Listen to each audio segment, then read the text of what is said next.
in a simple sentence. Some families are more fucked up than others. This is episode 51, Perfect Preparation. Now, before I do get into my review, do make sure you like, share, subscribe, turn on those post notifications. All that stuff really does help me out. And the family in question here is the Zenin Clan. Now, the Zenin Clan is an openly misogynistic family. They generally value the men of the family above all others, and that spells pretty much doom and gloom for the twin sisters Mai and Maki. Man, this entire episode was just a tragic from beginning to end. The way that the twin sisters were treated, the way that Megumi is treated by the family. He doesn't want to be considered head of the Zenin Clan family or anything like that. The way the clan treats themselves. We discover a lot of information about this particular family right here, and we understand why Naoya is the way he is as well. This scene right here, you see that Maki is walking away from her mother. Her mother is just saying, just once, make me happy I gave birth to you, Maki, because Maki has been the absolute outcast. Not only is she female, she also possesses no cursed energy. So she's been this outcast, been shunned by everyone within the family, and she's on her way to a room that has been sealed off, that is not available to anyone other than the head of the family. And then we see right here, we see Naoya talking to I'm assuming it's his father, and he says right here, killing the father of Maki and Mai is gonna kill his own daughters because they brought such shame on his family, and he's always carried this burden with him, the why he wasn't chosen to be head of the family. And the reason why he wasn't chosen to be head of the family is because not only did he have daughters, those two daughters happen to be low grade.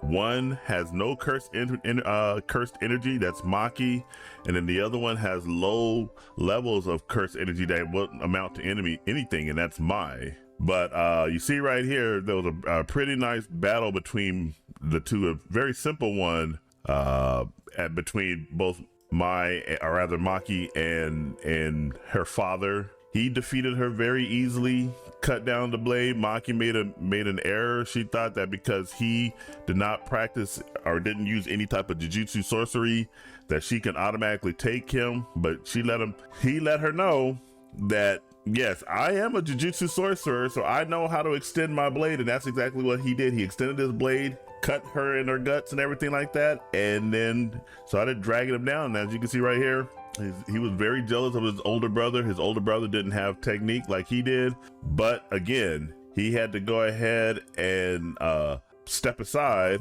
because his two daughters were very low down, and they dragged him down. And you saw how he just unceremoniously is just dumping them out of the way. He's dumping them further into this sealed area where these two are going to be laying there dying, and there's low grade cursed souls down there who are afraid of the father but not of Maki and Mai, so they're going to come out and try to eat them. But we're treated to this domain expansion that apparently Mai can only do when she's near death. And what she goes through an explainer here about why twins are shunned within the Jujutsu sorcerer community, for lack of a better term. Basically, they have split their power in half. So, but they're both still the same side of the same coin, if you will. So Mai says that Maki is her and she is Maki, and what she's about to go ahead and do right now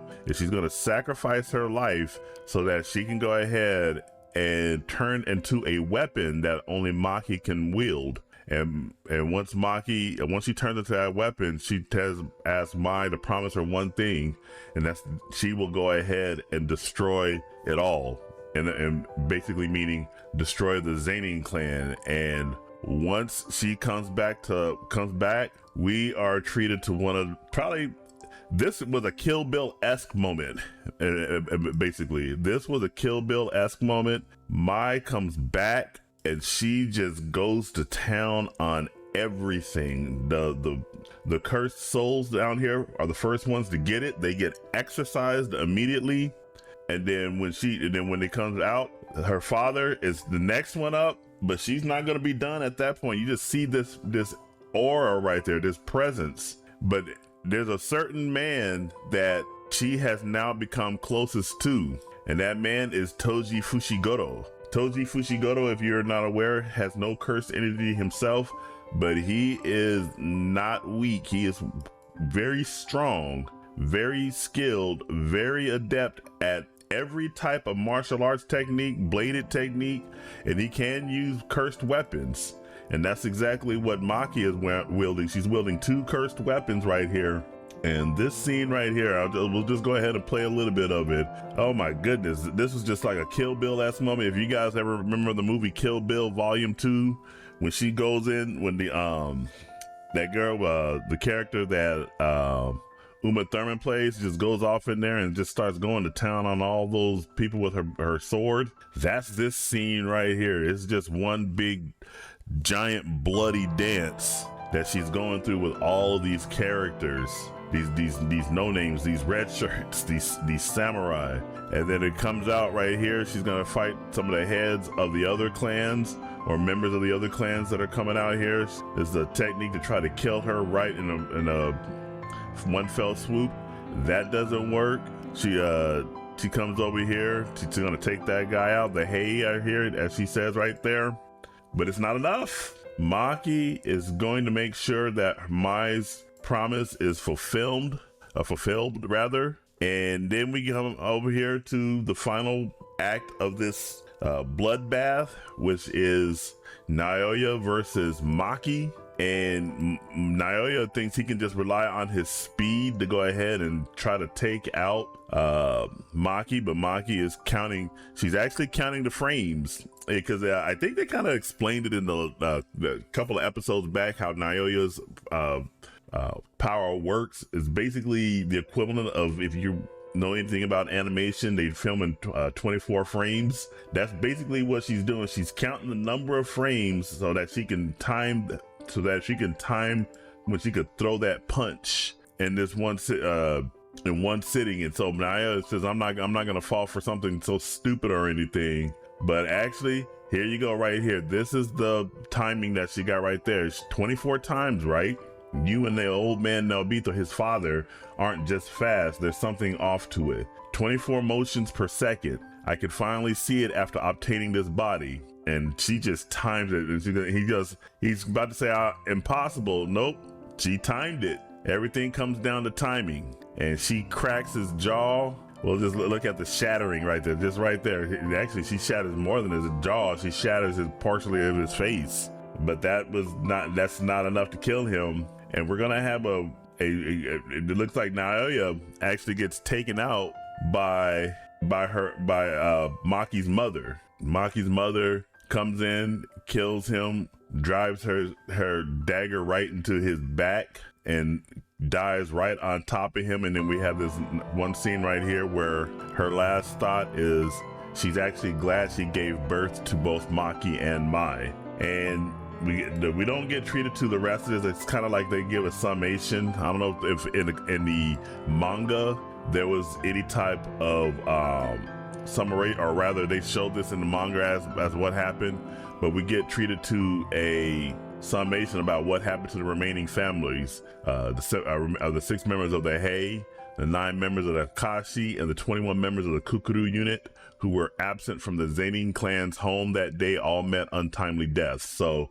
we don't know how they exactly died, but the assumption is Maki has something to do with it, and that pretty much is this episode. So this was a really good combination of world building, lore, and action. This was a great episode. I was spellbound while watching this episode. 9 out of 10 for this particular episode, and it was close to a 10 out of 10, but not there was just some minor hiccups here and there and all that. But overall, man, this was just phenomenal, a phenomenal episode. I'm really glad I watched it and everything.